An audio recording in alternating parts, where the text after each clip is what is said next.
सुप्रभात बच्चों। टेस्ट से पहले हम लोगों ने पार्ट 5 तक पूरा पढ़ लिया था। आज हम लोग पार्ट 6 पढ़ेंगे। इसका नाम है पेड़ पौधे हमारे दोस्त, है ना। जितने पेड़ पौधे होते हैं वो हमारे दोस्त होते हैं, क्योंकि वो हमें ऑक्सीजन देते हैं, हमें फ्रूट्स देते हैं, है ना, सब्जियां देते हैं। अब देखो, ईश्वर ने संसार की रचना अद्भुत ढंग से की है। इस धरती पर जो कुछ भी प्राकृतिक तौर पर दिखाई देता है, जैसे हवा, पानी, पेड़ पौधे, जीव जंतु, पशु पक्षी, पहाड़, नदियाँ, समुद्र और आकाश, ये सब ईश्वर की देन है, ये सब ईश्वर ने बनाया है ना। ईश्वर ने सृष्टि की रचना इस तरह की है कि धरती पर किसी को कोई तकलीफ ना हो और ना कोई किसी पर पूरी तरह अधिकार जमा पाए, ना कोई ज़रूरत से ज़्यादा बढ़े और ना इतना कम हो जाए कि उसका नामो निशान ही मिट जाए। सबको बैलेंस एकदम, है ना। जब हम इस बात की चर्चा करेंगे कि पेड़ पौधे पर्यावरण संरक्षण में अधिक सहायक हैं, आश्चर्य की बात यह है कि जो हवा हम सांस द्वारा ग्रहण करते हैं वो हमारे लिए प्राणवायु है। ये प्राणवायु जिसे हम ऑक्सीजन कहते हैं, हमें वृक्षों द्वारा प्राप्त होती है। वृक्षों द्वारा ये प्रक्रिया केवल दिन में ही होती है, क्योंकि पेड़ पौधे दिन में कार्बन डाइऑक्साइड लेते हैं और ऑक्सीजन छोड़ते हैं।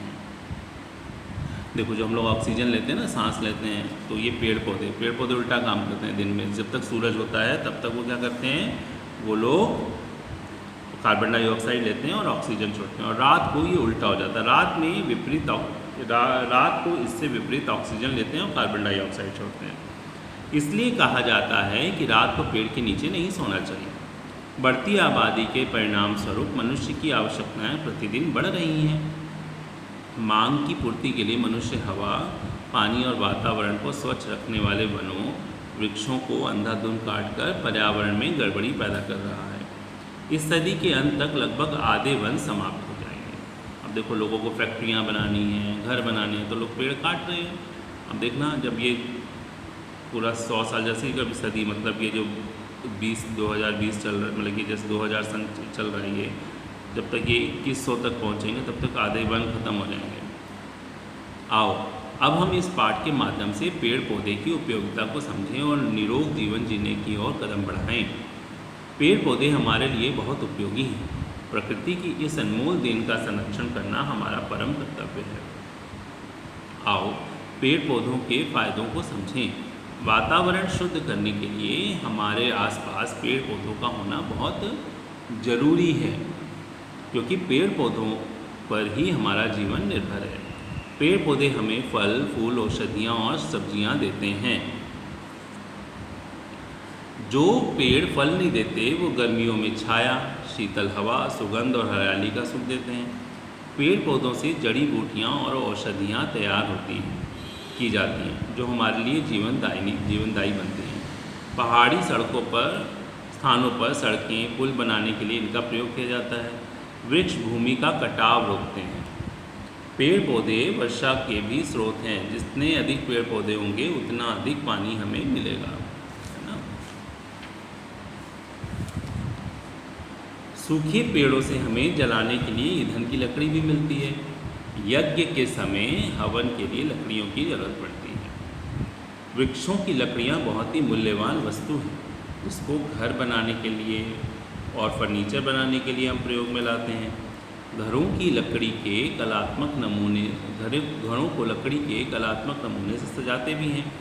महत्वपूर्ण बात यह है कि सभी वृक्षों में पीपल का पेड़ रात को भी ऑक्सीजन देकर वातावरण को शुद्ध करता है। इसी कारण पीपल के वृक्ष की पूजा की जाती है। हमारे देश में बच्चों के जन्म, विवाह, मुंडन, यज्ञ, हवन आदि पर भी वृक्षों की पत्तियों तथा फल फूल आदि का प्रयोग शुभ माना जाता है। इसलिए सरकार विद्यालयों में, सड़कों के किनारे तथा मैदानों में पेड़ पौधे लगाने को बढ़ावा देती रही है। अब सोचो कि तुम्हारा विद्यालय हरा भरा फूलों से महकता हुआ कितना सुंदर प्रतीत होता है। आओ बच्चों, वृक्ष जरूर लगाएंगे और आने वाली पीढ़ी को स्वच्छ और खुशहाल वातावरण देंगे। पेड़ लगाओ पर्यावरण बचाओ। इसलिए हमें पेड़ पौधे लगाने चाहिए। अब घर में जगह नहीं है तो गमलों में लगाइए, जिनके पास जगह है वो ज़मीन पे लगाएं, फल वाले, है ना, जैसे भी वृक्ष लगाने चाहिए बेटा। ये देखो ये शब्द अर्थ दिए गए हैं, इनको आप अपनी कॉपी पे नोट करेंगे, ओके। और फिर नेक्स्ट क्लास में हम लोग आगे का इसका अभ्यास और प्रश्नोत्तर करेंगे बेटा। तब तक के लिए बाय।